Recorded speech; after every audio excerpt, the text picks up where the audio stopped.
Welcome to a world where walls close in and time stands still. Solitary confinement, a controversial practice that raises tough ethical questions.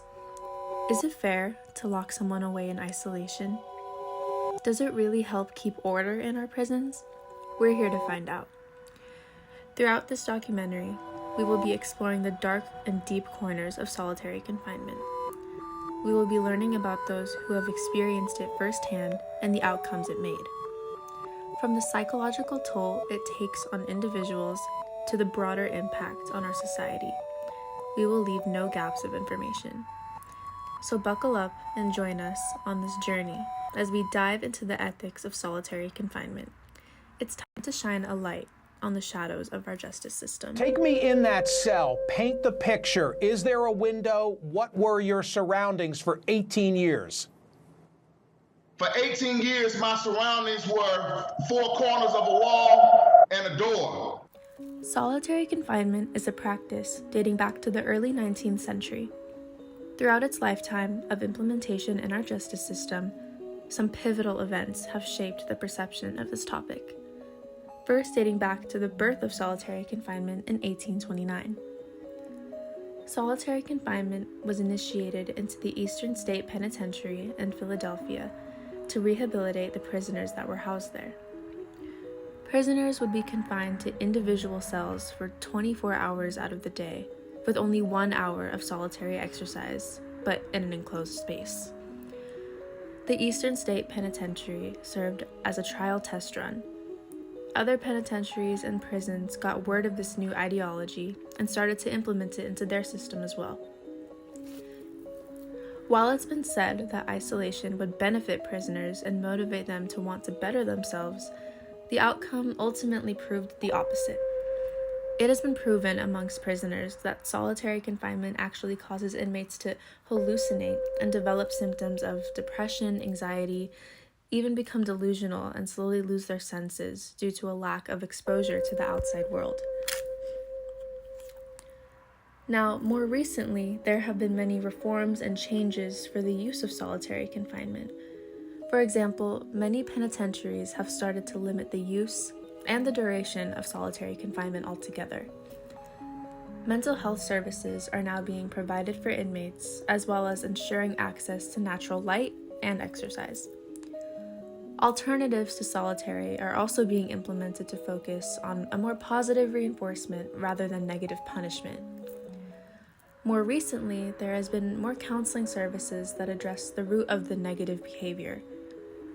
While there has been tremendous progress within the system in limiting the use of solitary confinement, there are still efforts being made to reduce the dependence on using isolation as punishment for our prisoners. The intention for solitary confinement is understood among most people. However, there still lies the question of whether or not this is an ethical way for prisons to handle their inmates. This is Khalif Browder, a young teen from the Bronx, the youngest of 7 siblings. He was only 16 years old in 2010 when he was arrested for allegedly stealing a backpack that was containing valuables. For this, he was held at Rikers Island Jail. This is one of the largest penal institutions in New York City.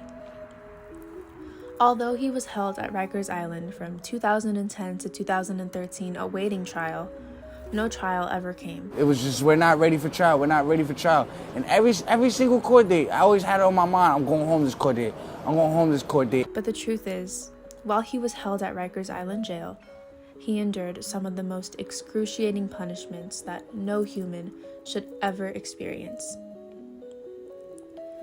Rikers Island already had somewhat of a reputation for being one of the more brutal and violent prisons.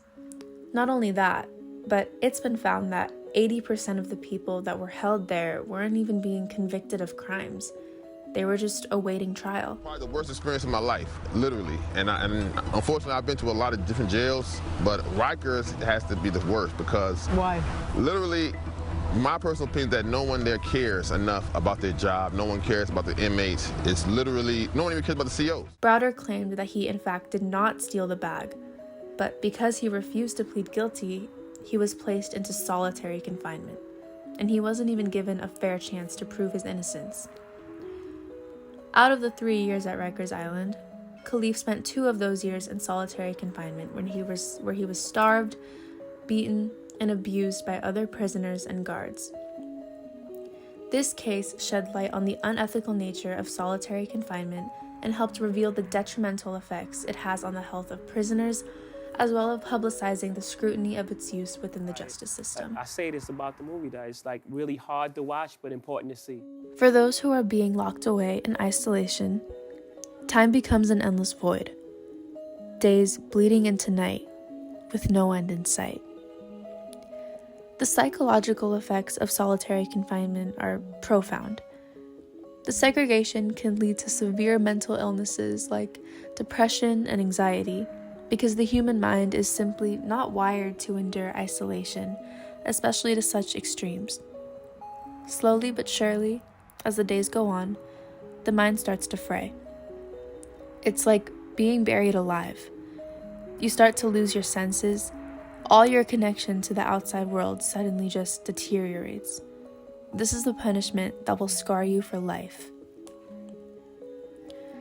Despite society becoming more aware of the devastating effects that solitary confinement has on prisoners, it still continues to be used in prisons, tormenting people every single day.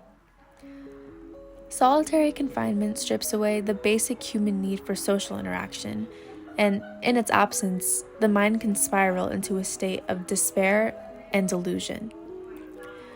After a period of time, it just starts to feel like a prison within a prison, and your mind is being held captive.